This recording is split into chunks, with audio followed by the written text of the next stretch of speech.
Hello दोस्तों, कैसे हो? आशा करता हूँ आप लोग सब अच्छे होंगे। तो आज ना हम लोग इस वीडियो में एक काम करेंगे। हम लोग जो पीटर लिंच का जो कंसेप्ट पढ़ ही रहे थे इतने दिन से, उसका एप्लीकेशन पार्ट देखेंगे स्क्रीनर में। तो आप लोगों के लिए मैं वैल्यू एडिशन करूँ, इसके लिए मुझे चांस दो। तो मैं आपको पूरा वीडियो देखना, मैं आपको मतलब एक फ्रेमवर्क बताऊंगा जिससे आपको मज़ा आएगा कि कैसे स्क्रीन करते हैं। मेरा मतलब कि खुद का मैं कई जो है सेट ऑफ स्क्रीन्स बना रखा हूँ अपने चेकिंग करने के लिए, based on Peter Lynch concept and other prudent investors as well, जिनको मैं फॉलो करता हूँ। एक तो अभी लेटेस्ट में इंडिया में जैसे अपने हैं राजश्री सोम, उसको भी फॉलो करता हूँ। आकाश झा को भी सुनता हूँ। और हम लोग बसंत माहेश्वरी को भी देखते हैं कि यूट्यूब पे काफ़ी वो कर रहे थे, तो उनसे भी बहुत कुछ सीखा हूँ। सो बेसिकली जो हम लोगों को पता है, मगर सबके जो बाप रहे हैं वो पीटर लिंच है। पीटर लिंच ने मतलब सिंपल करके दिया। वॉरेन बफेट वैल्यू इन्वेस्टिंग करता है, वो थोड़ा सा जो है बुढ़ाऊ फंडा लगता है, तो उस पर समझना ज़्यादा मुश्किल है। उसका जो एसेज है और उसको बिजनेस मॉडल समझने के लिए वॉरेन बफेट बेस्ट है। पर स्टॉक्स कैसे चुनना है और उसको मतलब कंपाउंड कैसे करना है, और मतलब कि आम जन के लिए, लेमैन के लिए, वो एक पीटर लिंच बताया है। और उससे पहले अपना फिल फिशर भाई साहब जो है वो बताए हैं। तो फिल फिशर की बुक को लेकर भी मैंने पढ़ी है, उसको लेकर हम बाद में डिस्कस करेंगे। First let us start with our Peter Lynch concepts. ठीक है, तो पीटर लिंच साहब जो है बोलते हैं कि भाई परसेंटेज ऑफ सेल्स, जैसे अगर मान लीजिए हम लोग नेक्स्ट वीडियो में भी देखेंगे कि परसेंटेज ऑफ सेल्स, जब सेल्स ग्रोथ हम देख रहे हैं किसी भी कोई भी प्रोडक्ट अगर हम फॉलो कर रहे हैं, तो उसमें परसेंटेज ऑफ सेल्स उसका देखना जरूरी है कि उस प्रोडक्ट का वो क्या हिस्सा रखता है। जैसे अगर मान लीजिए आप वो कह रहे हैं कि अगर आप मान लीजिए लेग्स प्रोडक्ट जो उन्होंने डिस्कस किया था, तो वो हेंस कंपनी जो चड्डी वड्डी बनाती है उसका एक मुख्य हिस्सा था। तो अगर लेग्स हिट होगा तो हेंस हिट होगा, पर जैसे अगर पैम्पर्स हिट हुआ तो उसके कारण प्रॉक्टर एंड गैम्बल हिट नहीं होगा। वो मतलब कि एकदम चार चांद नहीं लगाएगा, क्योंकि उसका बहुत छोटा सा हिस्सा है। ठीक है, तो ये आप लोगों ने, हम लोगों ने उस पहले भी बुक में सीख चुके हैं। फिर हम लोग उससे रिलेटेड एक देखे थे हमने कि जो पी रेशियो है उसको लेकर भी वैल्यूएशन भी जो है अपनी बुक्स के अंदर में बताते हैं कि औने पौने वैल्यूएशन पे लेना नहीं चाहिए। क्योंकि जब आईपीओ आता है तो जैसे लेंसकार्ट का आपने देखा, इधर उधर देखा, मीसो भी, इधर भी, फिजिक्स वाला भी, तो जो भी वैल्यूएशन है वो एक इंपॉर्टेंट चीज़ होती है, उसको मतलब ऐसे निगलेक्ट नहीं करते हैं। फर्स्ट ऑफकोर्स सेल्स ग्रोथ होती है, बट सेकंड जो हम लोग अगर देखें तो वैल्यूएशन इंपॉर्टेंट है। कि आप अगर मान लो अच्छी कंपनी के अंदर में ऊपर में फंस गए हैं तो फंसने का स्कीम हो जाता है। ठीक है, तो हम लोग उस चीज़ को देखेंगे। तो जो पैग रेशियो है उसको भी मैंने मतलब कि इसमें डाला हुआ है चेक करने के लिए। और दूसरा जो है मतलब पैग अगर ग्रेटर देन वन, मतलब एक पी रेशियो और ग्रोथ रेट जो है वो उसके बीच में सामंजस्य होना चाहिए। तो अमूमन जो है वन जो मिलता नहीं है, तो हम एक काम करते हैं कि जैसे टू से भी कम अगर हमको कोई मिल रहा है, तो अगर टू से भी ज़्यादा है तो वो ओवर वैल्यूड है, और लेस देन 0.5 है तो वो काफ़ी अंडर वैल्यूड है, उसमें मतलब ग्रोथ का प्रोस्पेक्ट्स। मगर जो भी चीज़ है ये, अगर मान लो टीटीएम पी और देख रहे हैं हम, टीटीएम ग्रोथ देख रहे हैं, मगर इसी चीज़ को हम पैक को हम फॉरवर्ड में, हमको स्क्रीनर नहीं दिखाएगा, पर फॉरवर्ड में हमको करना पड़ेगा कैसे? क्योंकि जो कॉन कॉल है, जो गाइडेंस है, जो एनुअल रिपोर्ट है, उसमें आगे की ग्रोथ रेट और आपको पी का कोई एक एजम्पशन लेना पड़ेगा कि इसको अगर मान लो इस तरह से जो काम करता है तो इसको सेक्टर क्या एक री रेटिंग देगा। वो डेफिनेटली मार्केट सीनेरियो पर डिपेंड करेगा कि जो इसकी पी री रेटिंग, मतलब बुल मार्केट में अच्छी पी मिल सकती है, वही जो बियर फेज आएगा तो उसी को कम पी मिलेगा। आप कल्याण ज्वेलर्स के साथ देख सकते हैं, अभी मान लीजिए आपको 50-60 के पी में मिल रहा है, पहले 100 के पी पहुंच गया था। इवन टाइटन 80 का पी है तो 80 से भी ऊपर चला गया था। ठीक है, तो यही होता है कि पी डी रेटिंग हो गया, पर ग्रोथ तो उसका टाइटन से भी ऊपर है, तो उसको पी ज़्यादा मिलना चाहिए। पर एक नाम है कल्याण के साथ में, वो सारी चीज़ एक जो हो गया था कि फंड हाउस से रिलेटेड, तो उसके कारण डी रेट हुआ। तो अदर फैक्टर है डेफिनेटली।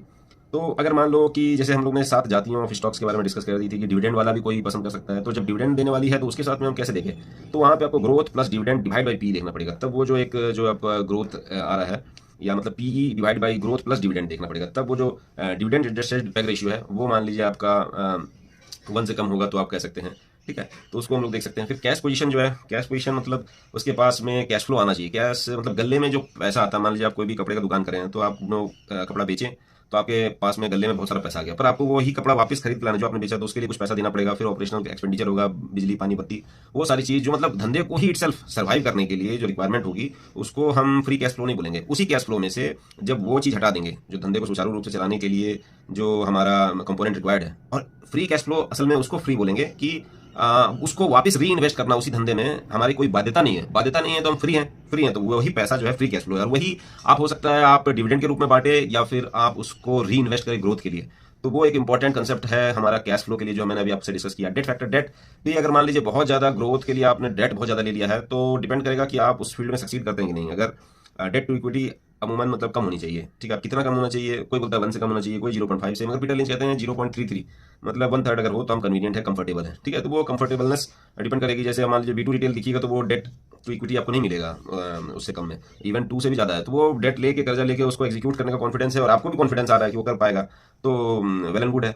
पर अगर मतलब अमूमन जनरल तौर पे हम कह रहे हैं कि जनरल जो है डेट ज़्यादा होने से उसकी इंटरेस्ट पेमेंट सर्विस करनी पड़ती है। इंटरेस्ट पेमेंट आप सर्विस करेंगे तो आपको अर्निंग्स में ड्रैग लाएगा, ठीक है। तो वो चीज़ है कि अगर हमको मतलब कम से कम जो है डेट लेके, क्यों डेट एक लेना ये कैपिटल इंटेंसिव मॉडल को भी दिखाता है कि आपका जो मॉडल है वो लो आरओई की तरफ है, डेट आपका बहुत ज़्यादा है। तो हमारी ईएमएस कंपनीज वगैरह हम इंटरेस्टेड इसलिए नहीं होते कि ज़्यादातर उसमें आरओई ही ज़्यादा नहीं रहता है, 10 के आसपास आरओई आपको दिख रहा है शायद। केन्स में भी देख लीजिए, सिरमा एसजीएस वगैरह, अभी जो भी सारी चीज़ें गवर्नेंस इशूज़ आने के बाद में भी देख रहे हैं, डिक्सन वगैरह भी बहुत ज़्यादा करेक्ट हुआ है। फिर हमको डिविडेंड, तो डिविडेंड वाला जो चीज़ है, देखिए आखिरकार अगर आप स्टॉक ले रहे हैं और वो मान लीजिए यहाँ खेल हो रहा है कि आप इंटर कर रहे हैं और वो वापस जो है एक समय ऊपर जाता है, वापस स्टॉक बढ़िया से बढ़िया, नेस्ले भी आप देख सकते हैं कि एकदम अपने टॉप से वापस नीचे आने लगा, कंपनी खत्म नहीं हुई। तो आप बीच में जो चीज़ है, क्या चीज़ आप सर्टेन है, तो बोलते हैं कि रॉकफेलर बोल के जो एक बहुत बड़ा इन्वेस्टर था, सबसे पहले रॉकफेलर ही मतलब one of the Pioneer of the investor है, तो वो कहते हैं कि जो डिविडेंड मेरी आती है, डिविडेंड मेरे को सबसे ज़्यादा खुशी देती है दुनिया में अंदर में, है ना। तो उसका एक कंसेप्ट है। फिर बुक वैल्यू के बारे में डिस्कस करते हैं। पीटर लिंच की बुक वैल्यू जो है, हम लोग ने बुक वैल्यू का कंसेप्ट ऑलरेडी हमारे फाइनेंस वाले में, हाउसिंग फाइनेंस वाले में हमने देखा था कि फाइनेंस में खासकर एनबीएफसी हो चाहे बैंक हो, बुक वैल्यू बहुत इंपॉर्टेंट हो जाता है, क्योंकि वहाँ बुक क्या है, नगद नारायण रोकड़ा। अब रोकड़ा जो है, मान लो कि बुक वो एकदम क्लियर कट बुक दिखा रहा है कि कितना आपके पास में रोकड़ा है, तो वो असली मानते हैं बुक वैल्यू। बाकी आपने मान लो लेथ मशीन खरीदा है 1960 के जमाने का, आज के डेट में आप अगर उससे टर्निंग या मिलिंग या जो भी चीज़ कर पा रहे हो तो वो वेल एंड गुड है, नहीं कर पा रहे हो तो वो ऑब्सोलीट हो गया, उसको फेंकना है। तो वो आप कौन से सेक्टर में हो जहाँ पे चीज़ें बहुत जल्दी, कितनी इसमें ये बात करते हैं कि जितना आप फिनिश गुड की तरफ जाओगे उससे रिलेटेड आपकी मशीनरी जो है उतनी ज़्यादा ऑब्सोलीट हो जाएगी, जितना बेसिक चीज़ बनाओगे। अब मतलब कि ब्लास्ट फर्नेस तो रहेगा ना, वो ब्लास्ट फर्नेस आउटडेट थोड़ी होगा, वो हाँ उससे रिलेटेड अपग्रेडेशन आप उसमें कर सकते हो सकता है सिरामिक लाइनिंग, रिफ्लेक्टरी लाइनिंग, ये सारी चीज़ें उसमें चेंज करोगे, क्यूपोला फर्नेस लाओगे, इलेक्ट्रिक फर्नेस लाओगे, ये सारी चीज़ें आएंगी। बट आपको मेनली देखना पड़ेगा कि जो हम क्या करें, तो जितना बेसिक इनगॉट्स बना रहे हैं या स्टील निकाल रहे हैं, शीट निकाल रहे हैं, तो उसमें आपको जो है वो कह रहे हैं कि मान लीजिए अपग्रेडेशन करना पड़ेगा, नहीं तो आप एफिशिएंट नहीं रहेंगे।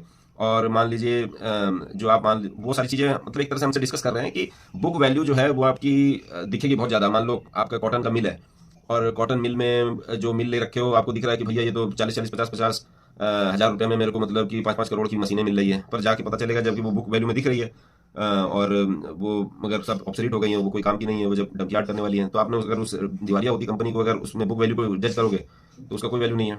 अगर मान लो कि वो कहना चाह रहे हैं कि अगर मान लो कॉटन एक जगह रखा हुआ है तो कॉटन की कोई वैल्यू है, पर वही कॉटन से अगर ऑरेंज शर्ट बना लिए हो और उसका अगर मान लो बहुत सारा माल रख रखे हो तो उसकी कोई वैल्यू बता नहीं सकता। वो 1000 की भी हो सकती है, 100 की भी हो सकती है, 30 रुपये की भी हो सकती है उसकी वैल्यू बाजार में, क्योंकि वो जो है फिनिश प्रोडक्ट है। फिनिश प्रोडक्ट को जो है आपको मतलब उस हिसाब से मार्केटिंग करना पड़ेगा कि उसकी वैल्यू मिले, ठीक है। तो हम लोग ये सारी चीज़ देखें। फिर इन्वेंट्री के बारे में बताते हैं, तो इन्वेंट्री से रिलेटेड जो चीज़ें हैं हमारे उसको हम लोग डिस्कस करेंगे, ठीक है। तो अभी हम लोग एक काम करते हैं कि इन्वेंट्री भी ज़्यादा नहीं होना चाहिए। उनका कहना है कि अगर मान लो हम किसी कंपनी में गए हैं और वहाँ पे हम देख रहे हैं कि भैया एल्युमिनियम का जो थाक है, स्टैक है, वो मतलब छत को छू रहा है, तो वो सारी चीज़ें भी मेरे लिए मतलब कि सूटेबल नहीं है, क्योंकि मेरे को लग रहा है कि भाई पार्किंग लॉट के अंदर में भी अगर इन्वेंट्री रखी जा रही है तो माल नहीं बिक रहा है, और यहाँ पे ये बुक में दिखा रहा है कि 10% का ग्रोथ रेट है और यहाँ इन्वेंट्री का ग्रोथ रेट 30% से हो रहा है, तो बर्बादी होंगे ना हम, ठीक है। तो फिर ग्रोथ रेट तो एक इंपॉर्टेंट है, अर्निंग्स का ग्रोथ रेट होना चाहिए, मतलब सेल्स ग्रोथ तो है ही, सेल्स ग्रोथ से ही अर्निंग्स का ग्रोथ आएगा, मगर अर्निंग्स में भी आना चाहिए वॉल्यूम वैल्यू वाला खेल। फिर बॉटम लाइन जो है कि ले देके हमारे लिए जो है बॉटम लाइन में सबसे इंपॉर्टेंट आता है। बॉटम लाइन क्या होता है, मतलब कि जो हमारा प्रॉफिट हुआ, फायदा हुआ, तो बॉटम लाइन ग्रोथ जब बोलते हैं तो हम प्रॉफिट ग्रोथ की बात करते हैं, ठीक है। तो हम लोग अभी एक काम करेंगे कि स्क्रीनर में हम मतलब ये तो हमने मतलब डिस्कस किया कि जो पीटर लिंच आउटलाइन करते हैं कि क्या क्या कंसेप्ट है, हमने बुक्स में अभी तक ऑलरेडी डिस्कस किया है। अभी मैं एक काम करूंगा कि आपको स्क्रीनर का दिखाऊंगा कि कैसे हम लोग करते हैं। देखिए स्क्रीनर में आप किसी भी मैं मान लीजिए चेतन नाम से यहाँ पे कर रखा हूँ और मैंने एक कोई भी मतलब क्रिएट न्यू स्क्रीन आप यहाँ से बना सकते हैं, ठीक है। तो अब इसमें मैंने बहुत सारे कंसेप्ट के हिसाब से मैंने जो है बनाए हैं खुद के। पहले हम चलते हैं कि पॉपुलर थीम जो है वो क्या है, ठीक है। उसके बाद मैं डिस्कस करूंगा आपसे कि जैसे लो ऑन 10 ईयर कैपेसिटी कैपेक्स कर रहा है, तो जो कैपेक्स करता है मतलब वो आगे चल के उसका ग्रोथ आएगा। डेट रिडक्शन जो अभी हमने बात किया था कि डेट का, देखिए वो एक थीम है।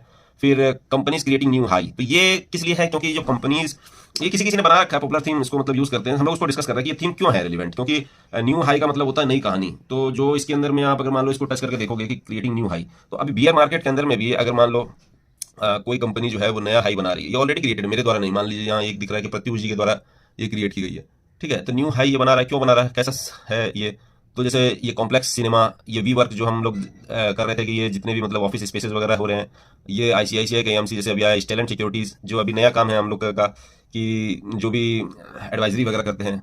फिर अब हम यहाँ पे छोटे छोटे मार्केट कैप वाले भी हो सकते हैं, तो हम एक काम कर सकते हैं, बड़े मार्केट कैप को हिसाब से हम इसको शॉर्ट करके हम देख सकते हैं।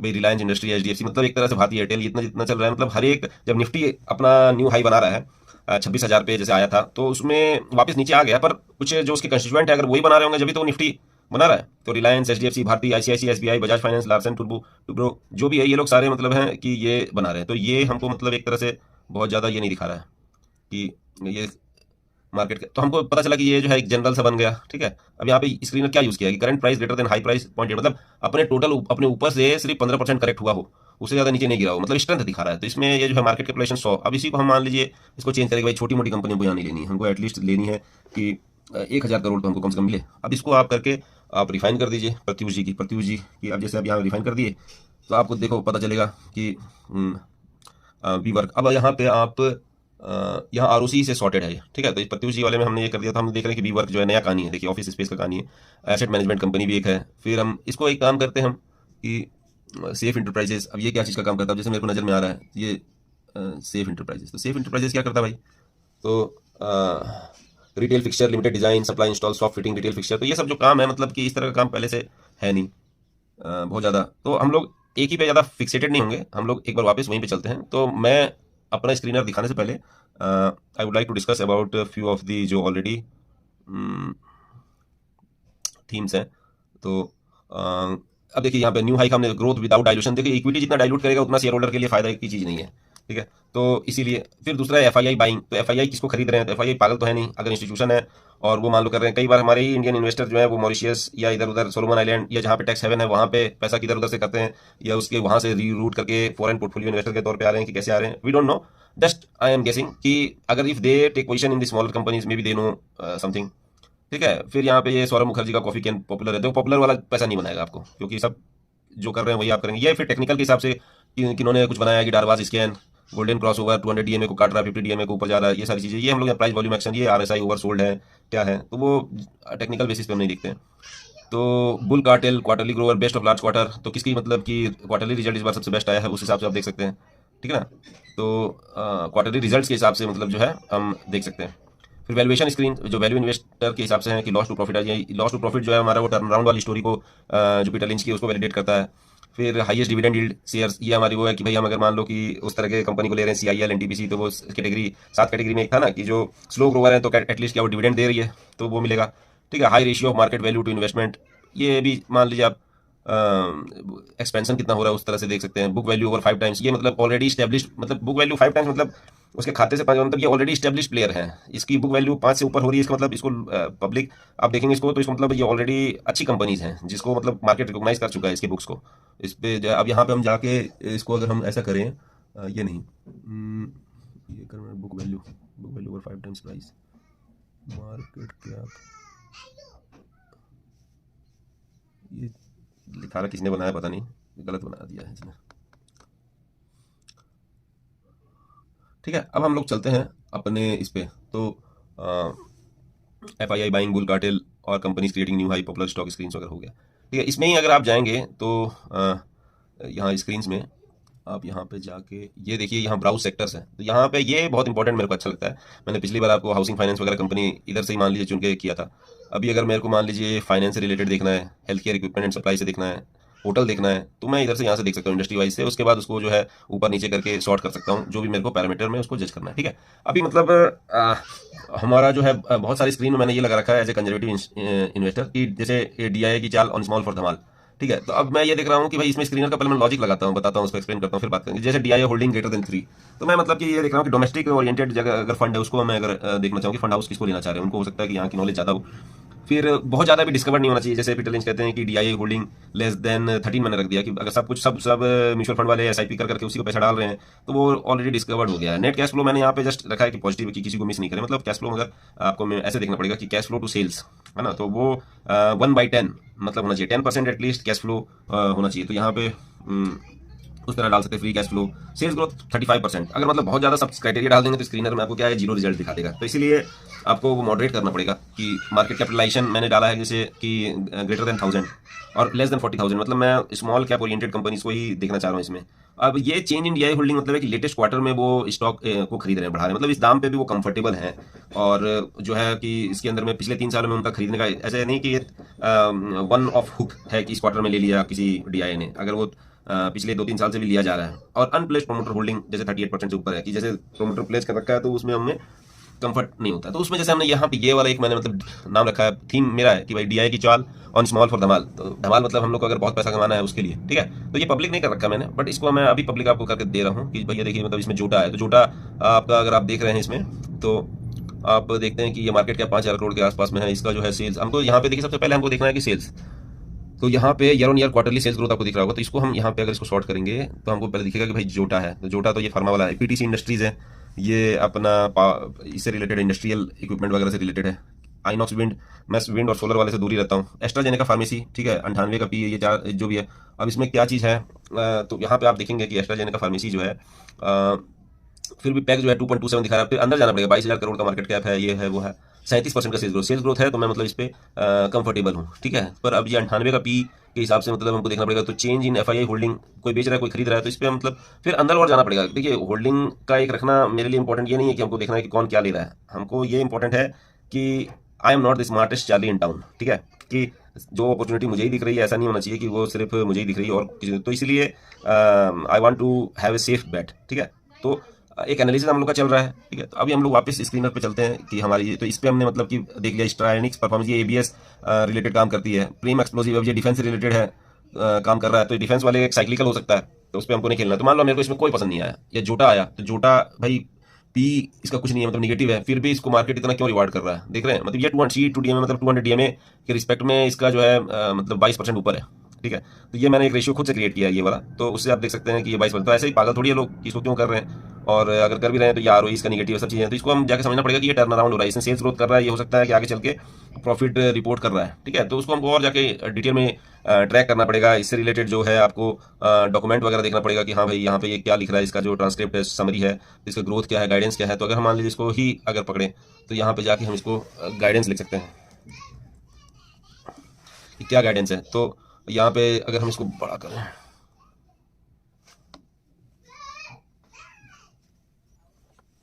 इससे ही कर लेते हैं, ठीक है।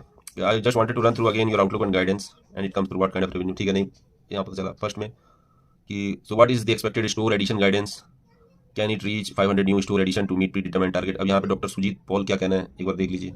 इसी by far if you see the kind of run rate that we are doing month in month out, that clearly shows the indication of where we would be reaching. The testimony for that is your previous quarter and previous to previous quarter as well. So overall in terms of number we are well positioned and poised on that, ठीक है। मतलब number कुछ बताया नहीं, पर ये bullish commentary है कि हाँ भाई हम करेंगे, ठीक है। तो यहाँ पे वो नंबर नहीं दे रहा है, तो चलो भाई ठीक है, नंबर नहीं दे रहा है। तो यहाँ ग्रोथ का परसेंटेज क्या, ग्रोथ भी हम यहाँ पे गाइडेंस तो यहाँ पे कुछ दिया नहीं, ठीक है, बस यही बता दिया कि करेंगे बढ़िया।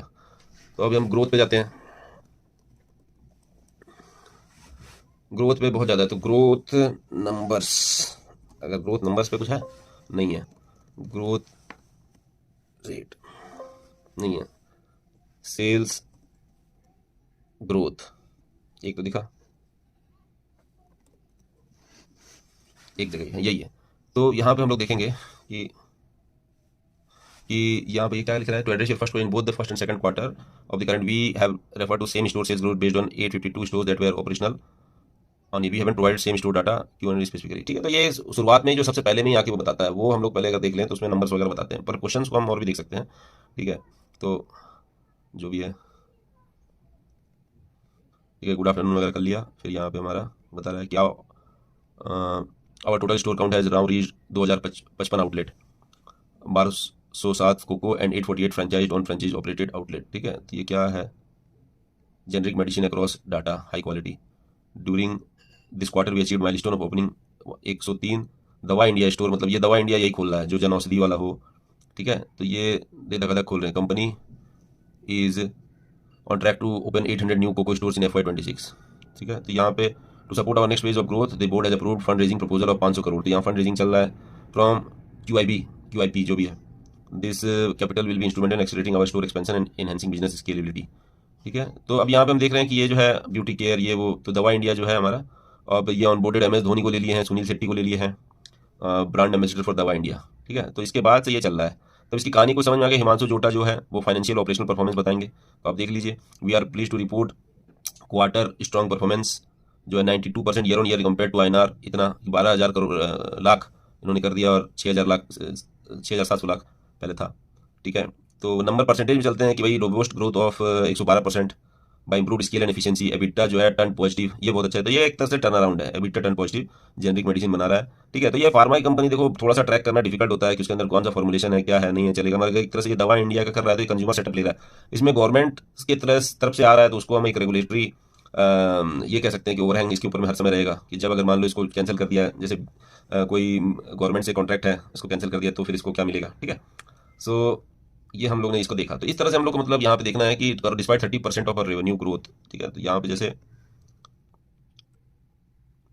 ओके, तो यहाँ पे जो भी चीज़ है तो ये हम इसको और भी डिटेल में हम कर सकते हैं, ठीक है। तो ये हमने एक स्क्रीन यहाँ पे डिस्कस किया आप लोगों के साथ, ठीक है। तो अभी बहुत सारा जो चीज़ है कि हम यहाँ देख सकते हैं कि इन दिनों FII की लाडले, तो ये जो है FII buying with small DI presence and significant unplaced promoter holding and year of year sales growth. अब यहाँ पे ये जो चीज़ है मैंने यहाँ पे सीधा लेके चलता हूँ आपको यहाँ पे कि चेंज इन FII होल्डिंग, मतलब FII को लग रहा है अब यहाँ पे जो FII आएंगे तो उसको कौन से शेयर में आएंगे, ग्रोथ वाले में आएंगे कि बिना ग्रोथ वाले में आएंगे। सिंपल सी बात है कि भाई करेंसी का तो उनको डिवैल्यूएशन मिल ही रहा है, डॉलर में लगाओ, रुपी में पाओ, रुपी खसकता जाए तो क्या फायदा, फिर वापस कैसे डॉलर लेके जाएंगे।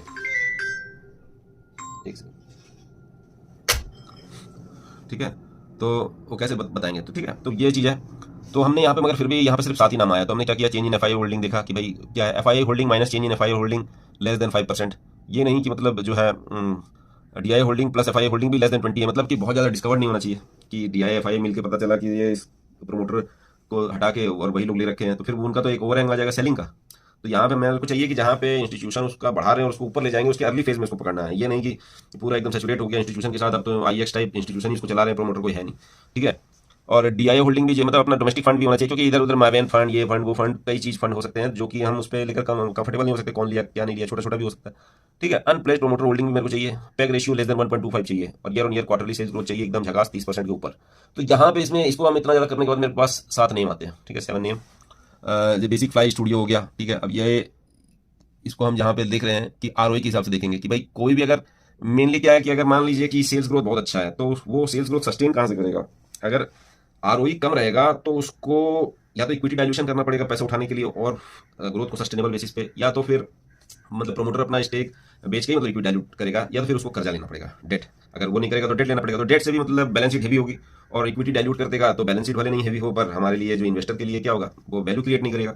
तो वो दोनों चीज को ही हम लोग मर्ज करके हमको यहाँ पे देख रहे हैं कि ROI जिसका ज्यादा रहेगा उसकी ग्रोथ सस्टेनेबिलिटी आगे चल के भी रहेगी। तो ऐसे में अगर हमारे को सबसे ज्यादा ROI कौन दिखा रहा है, ROI कौन दिखा रहा है, तो ROI मतलब ये जो चीज़ है यहाँ पे तो ROI 3 ईयर का है। तो ये बेसिक फ्लाई स्टूडियो या आप वारी energy, HBL engineering, Raju engineer, V2 retail में मतलब दिखा रहा है, मगर ROI इसका ऊपर हो गया है। अब ये लेटेस्ट में अगर हम देखेंगे तो आप यहाँ पे इसको भले आप यहाँ पे आपको लग रहा है कि भाई अभी का ROI मेरे को क्या चाहिए, कि जो अभी करंट है 3 ईयर का नहीं, एंड ROE तो रिटर्न ऑन इक्विटी, अब इसमें मेरे को डाल देता हूँ मैं, ठीक है, कि ये जो चीज़ है वो ग्रेटर देन होनी चाहिए 20, ठीक है। मेरे को मतलब 20 से एक ये हो जाएगा कि भाई अब देखो इसमें V2 आ गया ना, अब 1-2 कट गया, तो अब ये V2 आ गया, V2 अच्छी है। ये देखो कुछ कुछ ये रिकमेंडेशन नहीं है, ये कोई रिकमेंडेशन मेरे स्टॉक में मेरे पास भी है, पर मैं तो मतलब कि ऐसा कोई है नहीं कि भाई 100-200 करोड़ वाला इन्वेस्टर हूँ।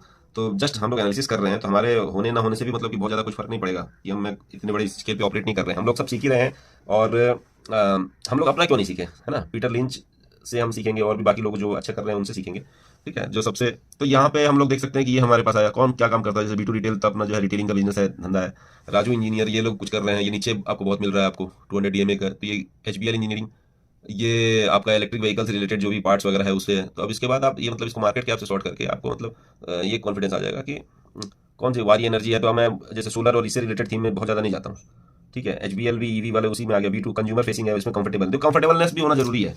अब अगर आप मान लीजिए जैसे कोई कंपनी ले लेते हैं जिसको आप ट्रैक करना पसंद नहीं करते हैं, तो उसमें क्या होगा कि आप उसमें फर्दर ऐड नहीं करते जाएंगे, एक मीनिंगफुल सम उसको बनाते नहीं जाएंगे। आप उसको यही है कि वन टाइम आपने डाल दिया किसी की सुन के, फिर उसके बाद एग्जिट करेंगे जो है घाटे में, क्योंकि वो उसका जो है डायनेमिक्स कभी भी चेंज होगा। आप सोच रहे हैं कि इसको 10 साल 5 साल रखेंगे तो मेरा पैसा बनेगा, तो हमको मतलब थोड़ा एक्टिवली इन्वॉल्व होकर इन्वेस्टिंग करना पड़ेगा। उसके लिए हमको ट्रैक करता रहना पड़ेगा हर क्वार्टर, और हमको देखना पड़ेगा कि जब तक कहानी चल रही है तब तक चलेगा। ट्रेंड की कहानी चल रही थी तो चल रहा था 8,000 से 4,000 आ गया तो फटका लगता है। तो वैसे ही जो है हमको यहाँ पे भी मतलब कोई भी ये जो शेयर है अभी ले रहा है वो फटका भी दे सकता है, ठीक है।